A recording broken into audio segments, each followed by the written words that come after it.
Well, in front of 40,100 and something people, the home team of the St. Louis Battlehawks, breaking a record set by them, by the way, of spring football attendance over all leagues, they actually decide to pull out a win today in a high-flying, exciting game off of a 20-second yard field goal kick by our kicker. His first name's Andre. I can't really... His last name's really hard to pronounce, but Andre Schmidt, something like that, kicks a 22-yard field goal to win the game in front of a crowd of 40,000 people. Shows how much St. Louis is dedicated to their team. Okay, so I guess good news and bad news. Good news is the Fox Sports stats actually give statistics. I'm pretty sure they don't give...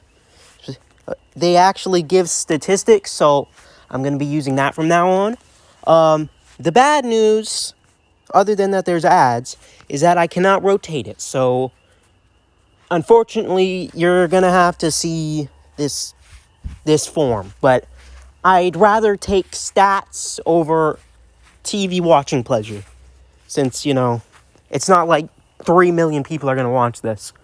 Obviously, unless it blows up for some reason. I wouldn't know why. But like I said in the opener, the Battlehawks win off of a 22-yard field goal by Andre Schmidt. That's how I'm going to pronounce his name. I'm sorry if I'm getting it wrong. Since we're here, I'll just go over it. He went 2 for 3 for 66.7. I don't know why I said it like that. But he went 2 for 3, which is 2/3. I don't know why I said that. Maybe the cold's getting to me. I am filming this outside. But his long was 47. He tried a 53-yarder, but it hit the crossbar, unfortunately. His long was 47. His game winner was 22. And he got 6 total points on the day. But before we actually get into the nitty-gritty, the stats, and the game stuff, I have a few things to say. Around the middle of the game, like in the third quarter, I think in the third quarter. It might have been the second. Not McCarron. This was actually when the Battlehawks were on the defense. I was thinking about the play after the Renegades got a touchdown, but when we were on defense, it was a third down, right? And, Luis Perez, really good QB, he threw it to double coverage in the end zone, and the play gets broken up, right? The pass gets broken up. So, of course, we were all happy. And then a flag came out. Now that was the fence. Now, I was kind of flabbergasted about the flag in general, but most people thought that flag was an offensive pass interference flag. But it was actually called on the defense for some reason, giving them a 15-yard penalty, and they obviously got to the 5, ran in for the touchdown. But that was a bad call, right? And of course, I'm not going to blame the refs too much on this because it was kind of ticky-tacky. But what I am going to get mad about is that the guy that was reviewing the calls looked over the call, specifically said that no, it was not defensive pass interference, it was actually offensive pass interference, and then said he can't do anything because we didn't have a challenge. Now, in my mind, I'm thinking, what kind of league looks over a play and rather than overturning the play, they decide to say, nope, can't do anything? I guess that is the rule book, that is the rules, but why is that a rule in the first place? How can he look over the play, specifically say that the call was wrong, and not have the ability to overturn? That bugged me a lot, obviously. But the good part of that is the very first play AJ McCarron had his hands on the ball, the pigskin, he threw a 50-something yard touchdown to Aitman, who went off today.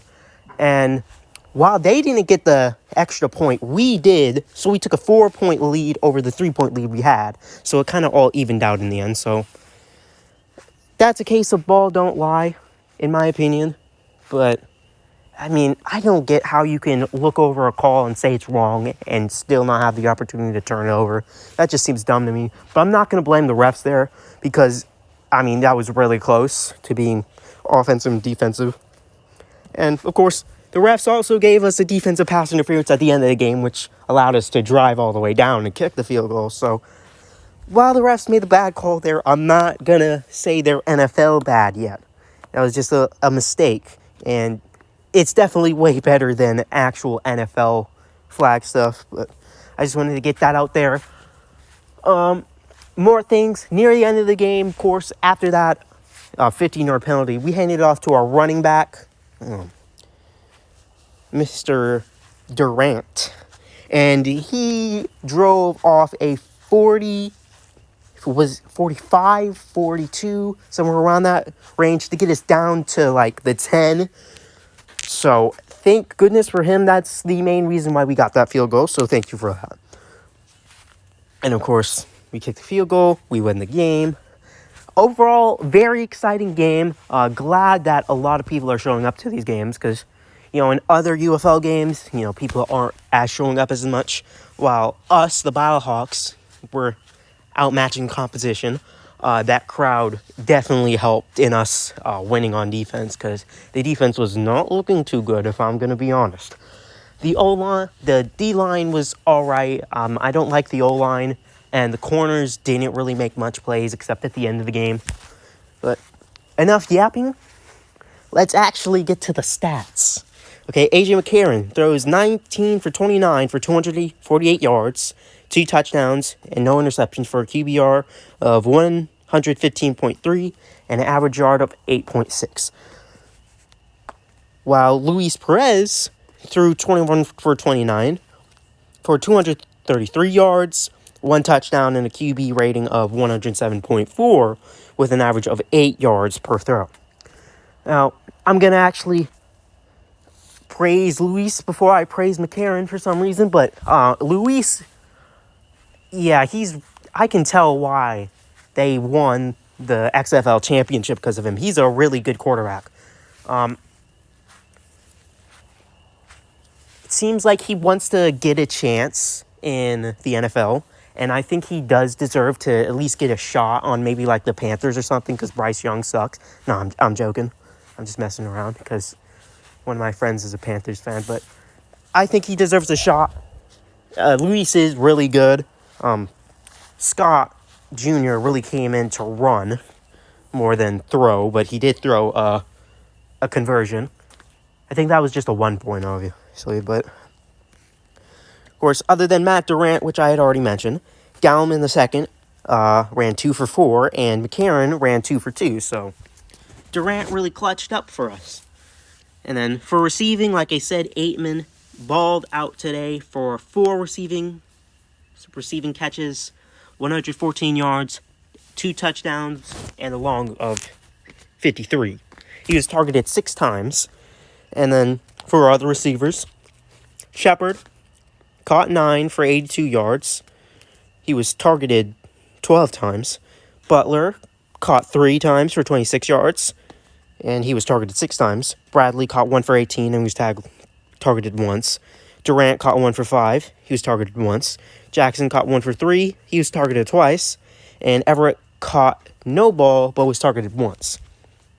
Like I said, for the defense, we didn't really do much on defense other than 2 sacks by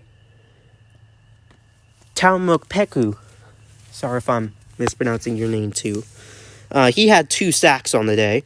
Freeney and O'Reilly both had a half for 3 sacks. But no interceptions, no fumbles, no turnovers, nothing. There was a almost fumble where They said he threw it backwards at first, but he didn't. We didn't recover it anyway, but there was always a chance there.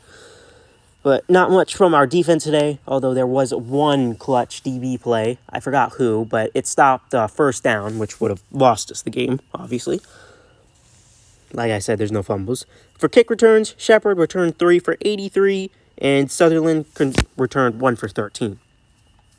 For punt returns, Shepard returned 1 for 17.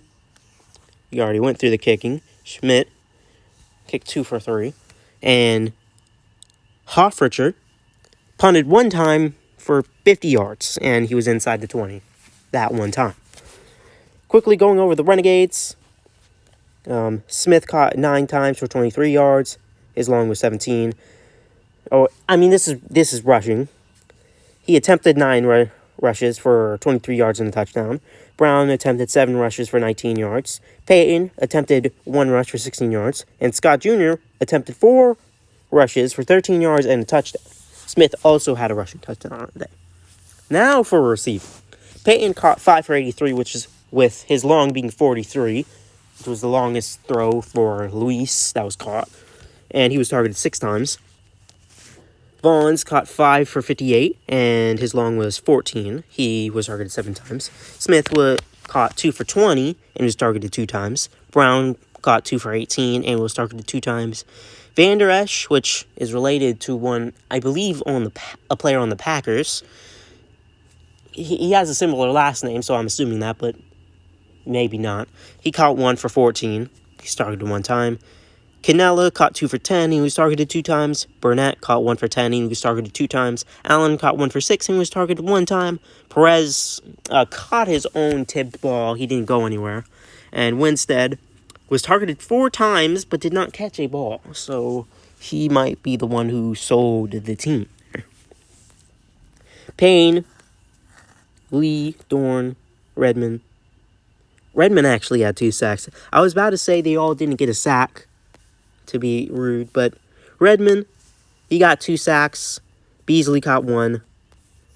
Our D-line, our O-line is really not that good. That's why we really haven't had a good running game, except for that big run, obviously. But it was better than last week, to be honest, because we couldn't do anything against that Panthers D-line. There's no fumbles from them either. Menigo returned 5 kick returns for 138 yards. There were no punt returns for the Renegades. Russolino kicked 1 for 2. His long was 52, but he missed like a 47.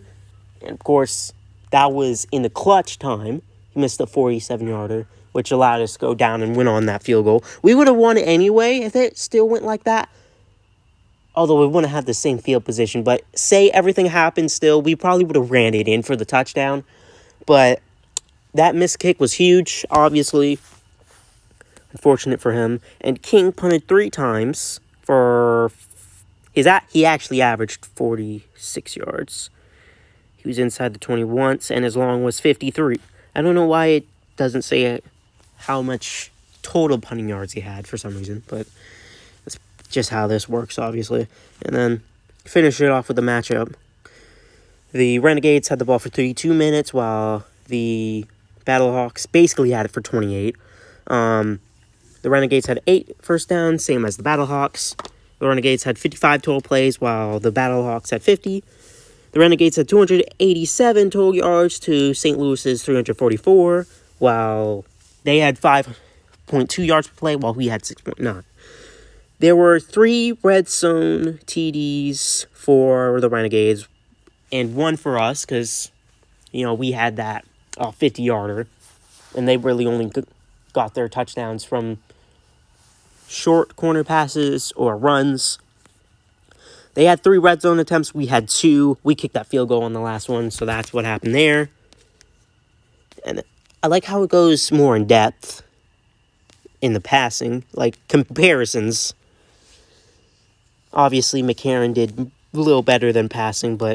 the Renegades also had 2 people throwing the ball, so that's why the stats are a little skewed. In rushing, I'm surprised we are ahead of them, considering I feel like they had a better running game. I'm assuming it's all that 40-yarder that my boy Durant had. And they had more attempts too, but they had less yards per rush, which is actually surprising. I'm severely considering that 40-yarder to be inflating our stats, obviously. But they had 2 rushing touchdowns while he had 1. No turnovers today. And that is all. So, the huge win for the Battlehawks. That puts us second currently. 2 teams from the division, I believe, will play today, because I'm filming this yesterday, but I'm posting it today. Obviously, the Brahmas beat the Showboats, I guess, yesterday. By the way, what a comeback from them. Coming back from, what? Is that 16-0? Yeah, that's 16-0. Coming back from 16-0, so huge comeback for them. But Brahmas are the first in the division for the XFL. We are currently second with 1-1. And the other 2 teams are both 0-1 right now. I don't think they play each other. They might. If it lets me see tomorrow. Oh, I can go to the UFL home.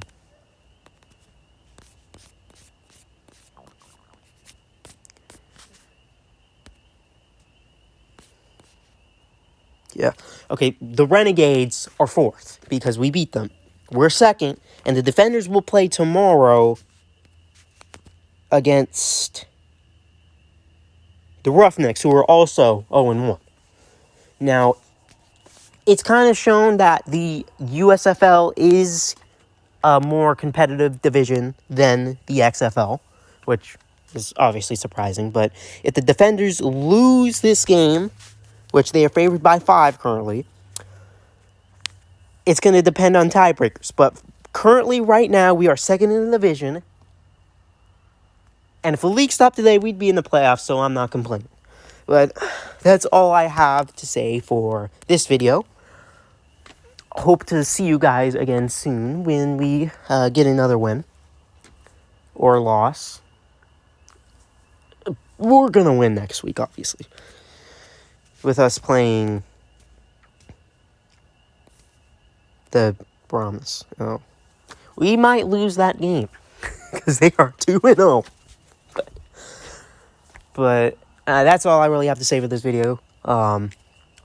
See you guys soon whenever I decide to make another video. I'm starting to get up my Apex stuff again, so that'll be fun. That's all I really have to say.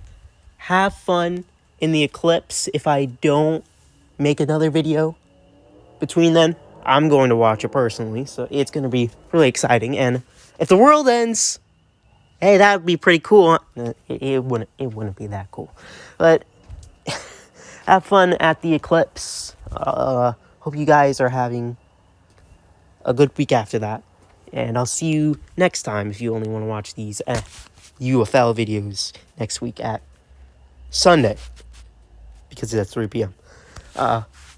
I'm prolonging this outro, so bye guys.